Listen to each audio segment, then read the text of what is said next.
Hi everyone, welcome back to the channel. In today's video, I'm gonna give you a quick guide on growing guavas here in South Florida. So let's go ahead and jump straight into this video. So as you guys know, I am a gardener here in South Florida. And if you did not know, here in South Florida, we could grow over 5,000 different species of fruit trees, in which one of those species is the guava. Now, I have grown the strawberry and lemon cold hardy guavas, which have done prolific in my garden. And I have grown regular tropical guavas in my garden multiple times. However, I'm planting a new one in my garden. I used to have two trees, actually three, in my garden previously, but we had to take the ones I had in my garden out, and we kept one of the ones that was in the exterior of my garden. However, that one got very sick and it got stunted and never grew anymore, so we decided to take that one out, discard of it, and get a new one. So this one I've actually had laying around for a little bit because I didn't know whether to give away or whether to keep it, but all in all, we decided to keep it, and I'm going to be planting it here in the front of my garden because I'm excited to start harvesting some guavas again. Now, the guava I have here is either Pink Barbie or Red Supreme, because this guava came from a nursery I used to work at, and those were the two red varieties they had. So I know this one is either or it could be a cross mix.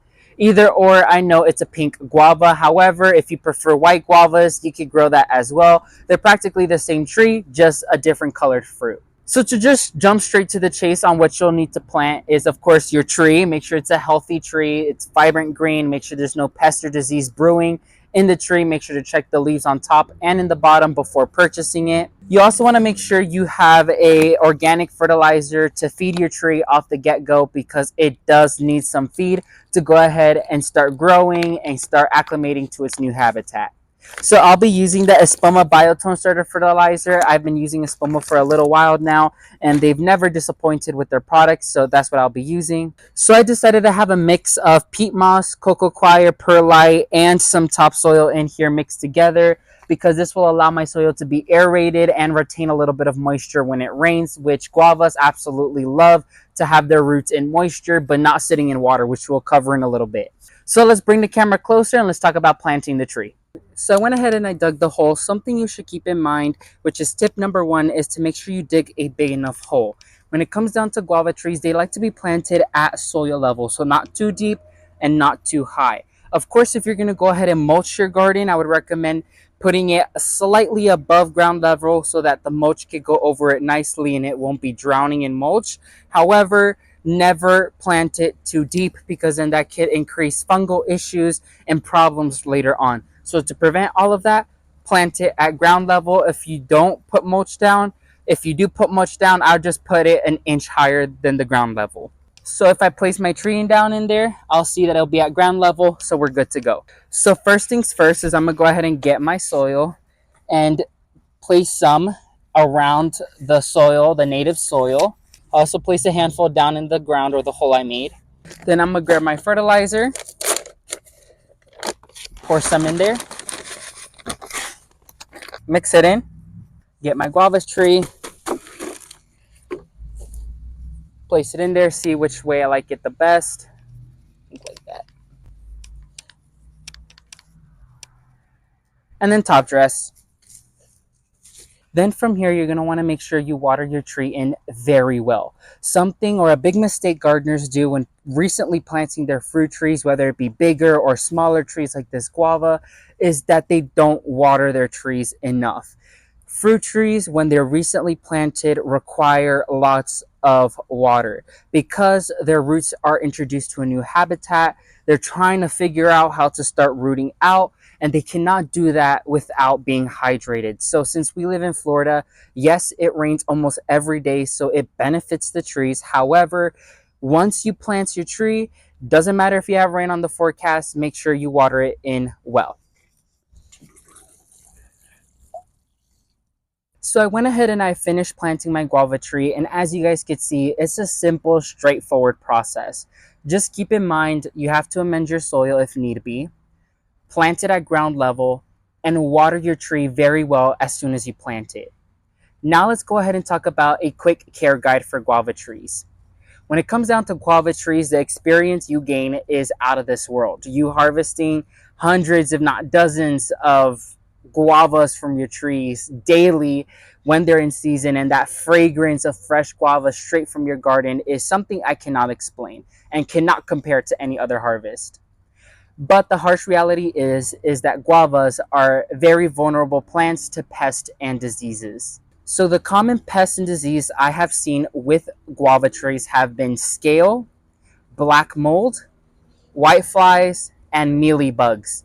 Those are the four common pests and diseases I have found when growing guava trees. Now, a few ways to prevent this or to treat your tree is one, never overhead water. That's an issue or a mistake gardeners do is they water their guava trees overhead, and within the next 2 days, they'll see already a pest attacking their tree. So to prevent that, always water at the base of the tree. The next thing is to always be vigilant with your tree. Every week or every 2 weeks, go in that tree, check the bottom leaves, the top leaves, and see if there's anything brewing. As soon as you see anything, any specks, any black molds, anything, treat it as soon as you can. Because the quicker you treat it, the faster it will go away and the minimal damage the tree will receive. Now, I would always recommend organic gardening to the fullest, so always organic material. So I would recommend neem oil. It has always been great for me. Just make sure that your forecast is clear of rain because you don't want that to wash away in a harsh storm or a little drizzle that you have.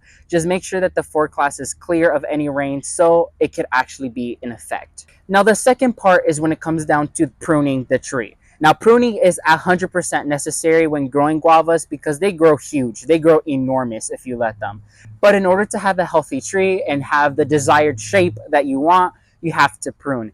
Pruning is usually done when they're out of season. Now, guava trees are considered to be all year round trees, so they fruit year after year or season after season, month after month.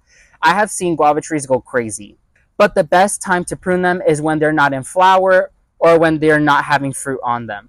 That is the best time to go in there and give it a nice haircut. I would always recommend taking about 1/3 of the tree off. You could always go as vigorous or as light as you want because guava trees are very hardy here in South Florida. You could cut the majority of the branches off and it will bounce back again. Number 3 is feeding. When it comes down to guava trees, when they become mature, they don't require any excess feeding or any extra feeding.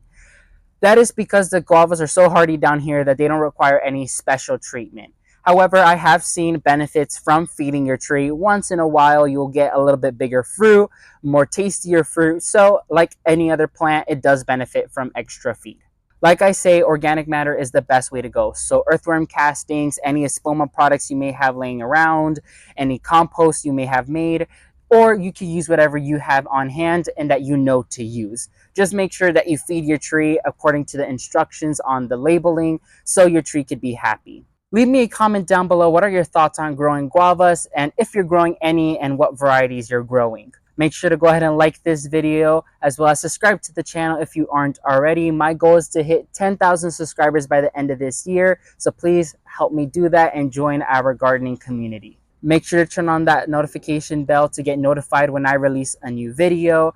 Thank you all so much for watching, and as always, may God bless you and your entire family, and never forget to grow big, Ultimate Gardeners. Bye, everyone.